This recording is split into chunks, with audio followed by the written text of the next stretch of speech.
안녕하세요. 결혼한 지 14년 만에 이혼을 결심한 50대 여성이에요. 결혼 생활 횟수에 비해 제가 나이가 많죠. 어디서부터 어떻게 이야기해야 하나 싶은데 원래 결혼 생각이 없었는데 뒤늦게 남편이란 사람을 만나 팔자에도 없는 결혼을 했거든요. 그리고 이후로 사실 돌이켜보면 그동안에도 별의별 일이 있었지만 아이를 핑계로 먹고 사는 걸 핑계로 어영부영 넘어갔던 게 사실이에요. 뒤늦게 한 결혼이었던 만큼 남들 눈에 잘 사는 걸로 보였으면 싶어서 어떻게든 이혼만큼은 피하고 싶기도 했고요. 그런데 얼마 전 그 일을 겪고 나니 제 인생이 안타깝고 더는 이렇게 못 살겠다 싶네요. 남편하고는 먼 친척의 소개로 만났습니다. 남편은 당시 공장 생산직으로 근무하고 있었고 저는 중소기업에 다니는 회사원이었어요. 남편이나 저나 솔직히 별 볼 일은 없었지만 저는 남편의 근면성실하고 책임감 있는 성격이 마음에 들었고 남편은 남편대로 수더분하면서도 알뜰살뜰한 제가 좋았다대요. 어느 다른 연인들과 마찬가지로 작은 다툼이 있기도 했고 서로 헤어지니 많이 한 적도 있지만 그래도 결국 연애 2년 만에 남편이 먼저 결혼하자 했고 저도 남편 정도면 결혼 상대로 나쁘지 않다는 생각에 그러자 했습니다. 결혼 당시 양가에서 특별히 받은 건 없어요. 아버님은 일찍이 돌아가셨고 이후로 어머님과 남편 그리고 시동생과 신우까지 그렇게 네 식구가 의지하며 살았다고 들었거든요. 그리고 저희 집 사정도 별반 다르지 않았습니다. 비록 부모님은 두 분 다 건강하셨지만 제가 시집 간다고 한몫 챙겨주실 만큼의 재산은 갖고 계시지 않았으니까요. 그나마 다행히 두 분 앞으로 집 한 채 있고 자식들한테 손 벌리지 않을 정도는 되셨으니 그것만으로도 감사한 마음이었죠. 아무튼 시댁에서 아무것도 해주지 않는 마당에 저라고 딱히 친정에 손을 벌리고 싶은 생각은 없었어요. 남편도 그건 자기 체면이 안 선다며 내키지 않아 했고요. 그래서 저희 둘이 모아둔 돈에 대출 좀 받아서 그렇게 빠듯하게 결혼 생활을 시작했네요. 그런데 결혼한 지 1년 만에 아주 난처한 상황이 되었습니다. 알고 보니 시동생이 빚을 얻어서 그 돈을 죄다 어떤 여자한테 가져다 바쳤다는 거예요. 더 어이가 없는 건 정작 그 여자를 만나본 적도 없었다는데 뭐에 홀려서는 그런 짓을 한 건지. 경찰에 신고도 했고 수소문도 해봤지만 결국 돈은 1원 한 푼 되찾지 못하게 생겼더라고요. 아무튼 상황이 그렇다 보니 결국 어머님께서 집을 팔아 그 빚을 갚아주시겠다 하대요. 아직 앞길이 구만리 같은 아들이 돈 몇 푼에 쓰러지는 꼴을 어떻게 보냐면서. 그런데 솔직히 어머님 집이라고 해봤자 20평 남짓의 오래된 빌라였거든요. 그러니 돈이 얼마 되지도 않았죠. 게다가 문제는 집 팔아서 시동생 빚 갚아준다 하니까 남편의 여동생 그러니까 신우가 난리를 치대요. 왜 둘째 오빠만 챙겨주냐. 자기도 자기 몫을 달라면서요. 이때 솔직히 아무리 남편 동생들이라지만 참 보기 안 좋더라고요. 어떻게 하나같이 철이 없어도 저렇게 없을 수가 있나 싶은 게. 어쨌든 결국 어머님 집값이 절반이 시동생과 신우 몫으로 사라졌습니다. 하지만 이때까지도 저는 그렇게 기분이 상한다거나 그런 건 없었어요. 어머님 재산이니 어머님이 누구에게 주시든 어떻게 쓰시든 제가 상관할 바가 아니라고 생각했으니까요. 다만 한 가지, 마음에 걸리는 일이 있었는데 저렇게 다 퍼주시고 나면 어머님은 어디서 어떻게 생활을 하시려고 하나 하는 거였죠. 실제로 집을 팔고 나서 갈 곳이 마땅찮아 이모님네 며칠 계시다 저희 집에 와 계셨거든요. 그런데 남편 말로는 발품 팔고 하면 왜 집을 못 구하겠냐며 걱정 말라고 큰 소리를 치대요. 하지만 결국 제 걱정이 현실이 되고 말았죠.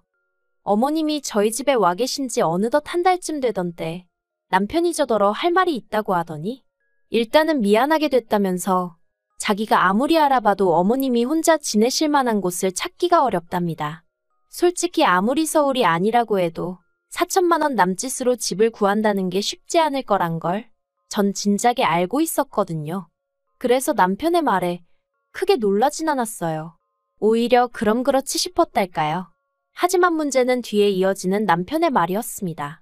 남편이 어머님도 이제 우리 집에서 생활하시는데 익숙해지신 듯하니 당분간 이렇게 살면 어떻겠냐 했거든요.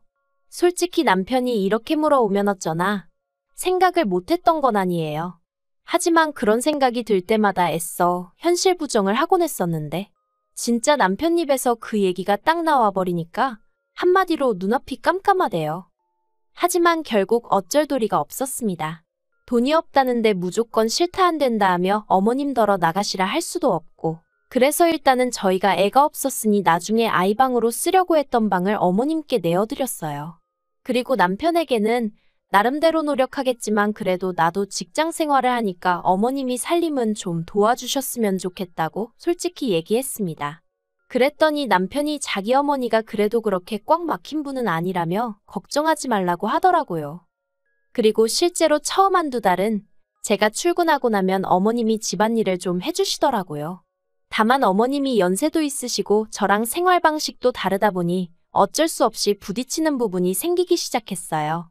특히 청소 같은 경우 저는 하루에 한 번은 꼭 진공청소기를 하는 편이었던 반에 어머님은 눈에 띄는 큰 것들만 치우셨는데, 그나마도 쓰레기통에 버리시거나 하는 게 아니라 그냥 당신 눈에만 안 띄게 소파 밑에 밀어 넣으신다던가 대충 한쪽으로 밀어두시기 일쑤셨죠. 심지어 한 번은 당신이 드신 과자 껍데기를 쬐다 당신 이불 밑에 넣어두신 적도 있었으니까요. 그래서 제가 이러시면 집에 벌레 생기고 안 좋다 한마디 하니까 두면 알아서 버릴 걸 기어이 한마디라도 하고 싶어서 그런다며 마치 제가 시비를 건다는 식으로 말씀하시더니 치사하고 더럽다고 그럴 거면 네가 다 알아서 해라 하시는데 정말 뭐라달리 할 말이 없더라니까요. 그런데 또 빨래를 하실 때는 어찌나 깔끔을 떠시던지 걸핏하면 세탁물에 락스를 넣으시더라고요. 전 처음에 왜 제 옷들이 얼룩덜룩해지는지 이해를 못했는데 알고 보니 온갖 빨래를 죄다 같이 빠시면서 거기다 락스를 들이부으셨던 거죠. 더 황당한 건 정작 어머님 옷을 빨 때는 안 그러셨다는 거예요. 그리고 그런 일이 몇 번이고 반복되고 나서야 어머님이 살림하기 싫다는 걸 그런 식으로 시위하셨다는 걸 알겠더라니까요. 하지만 남편에게 이야기를 한들 남편은 오히려 제가 어머님을 모함한다는 식으로 오해를 할 뿐이었고, 그러니 저도 더는 남편한테 하소연하고 싶지 않더라고요. 그래서 이후로는 그냥 제가 되는 대로 청소도 하고 빨래도 하고 그렇게 살림을 했어요.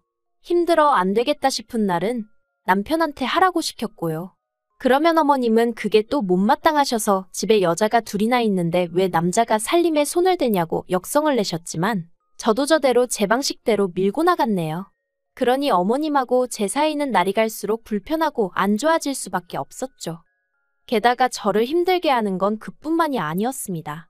어머님과 합가한 지 1년 좀 지나서 제가 지금의 딸을 갖게 되었어요.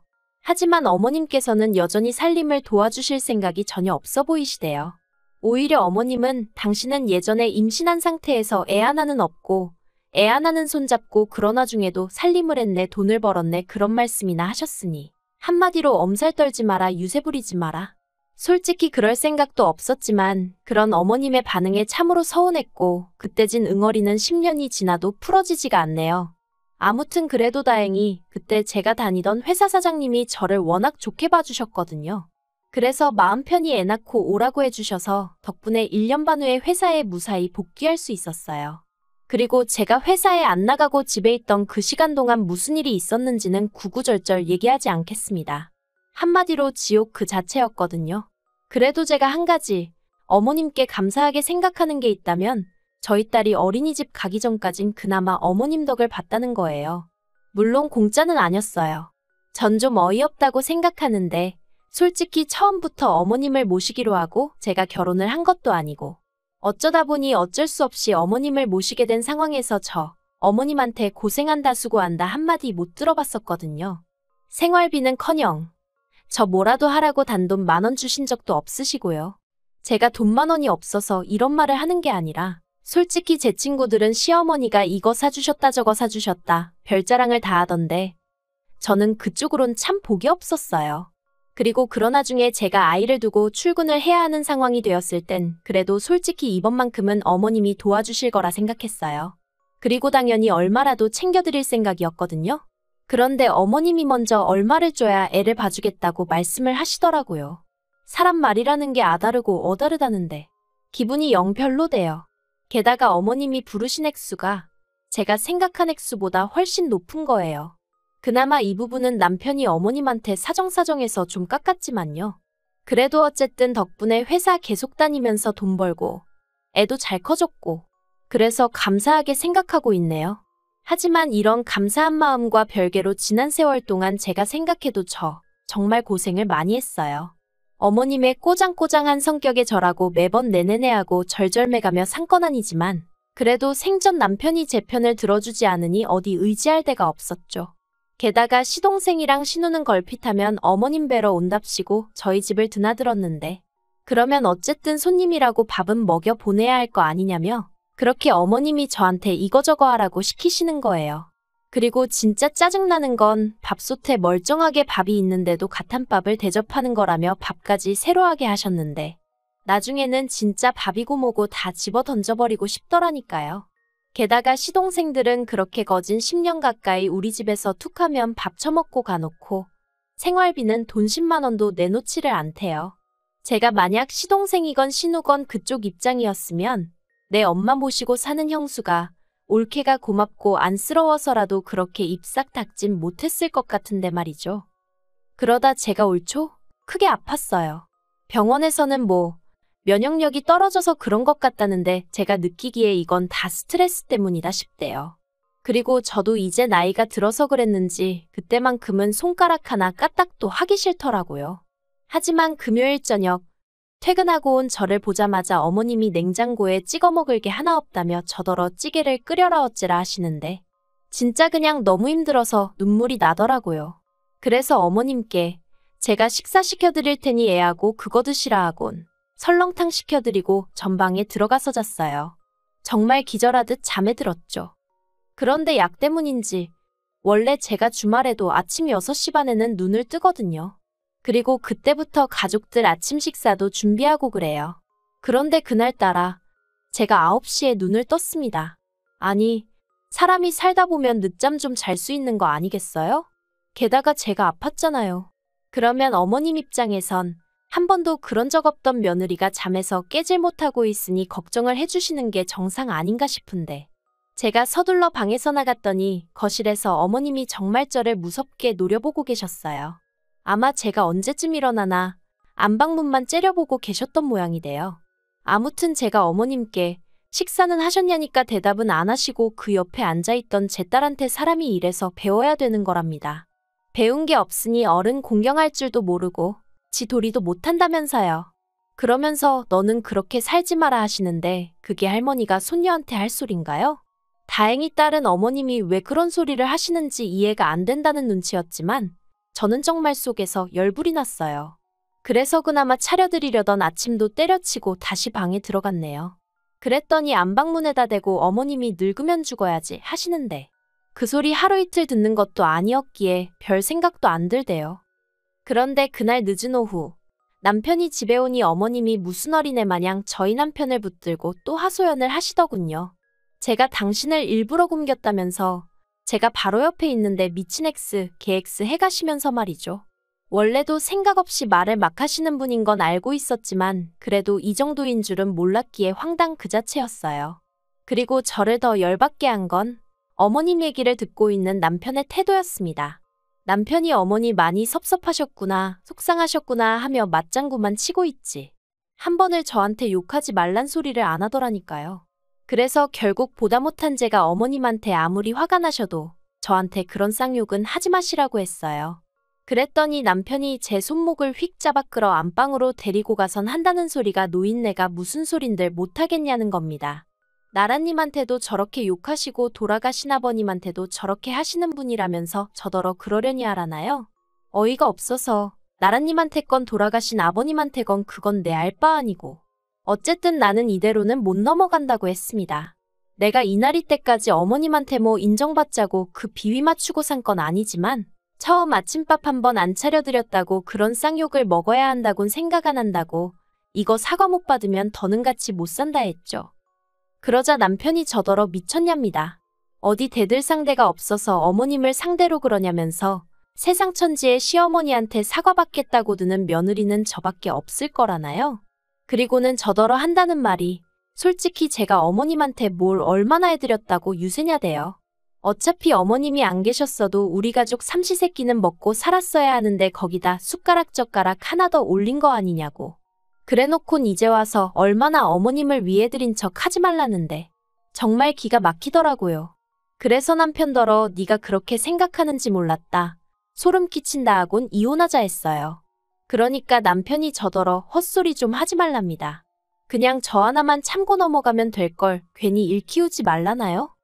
그리고 솔직히 이후로 또 몇 달 동안 이혼 생각을 하면서 정작 행동엔 옮기지 못하고 있었어요. 가장 마음에 걸린 건 아무래도 딸하고 돈이었죠. 딸을 제가 키우고 싶은데 그러면 살 곳도 마련해야 하고 어쨌든 제가 직장이 있긴 했어도 이혼하고 나면 수입이 반토막 나는 거니 그걸로 둘이 살 수 있을까 걱정도 되었고 그래서 이도저도 못하고 있었거든요. 그런데 지난달 초 저희 어머님이 위암 판정을 받으셨네요. 3기로 넘어가기 직전이라고요. 그리고 그제서야 어머님 병수발을 누가 들거냐로 얘기가 나오기 시작했어요. 물론 시동생하고 신우는 누가 먼저랄 것 없이 자기들은 못한다고 나왔지만요. 그런데 웃긴 건 저희 남편은 당연히 제가 해드려야 된다는 식인 거예요. 제가 평소에 제대로 못 챙겨드려서 이렇게 된 거 아니냐는 식으로 몰아가더니 책임을 져야 할 거 아니냐고요. 어이가 없어서 난 당신하고 이혼할 건데 내가 왜 어머님 병수발을 들겠냐고 안 한다 했죠. 그러자 남편이 그때부터 하루는 저를 달랬다가 하루는 윽박을 질렀다가 아주 난리도 아니대요. 그렇지만 저 솔직히 저희 어머님 위암 걸린 거 인간 대 인간으로 안타깝긴 한데 며느리로선 하나도 불쌍하지 않아요. 고소하다, 잘됐다 그런 건 아니지만 적어도 제가 어떻게 해드리고 싶다, 도와드리고 싶다 그런 마음은 안 생기네요.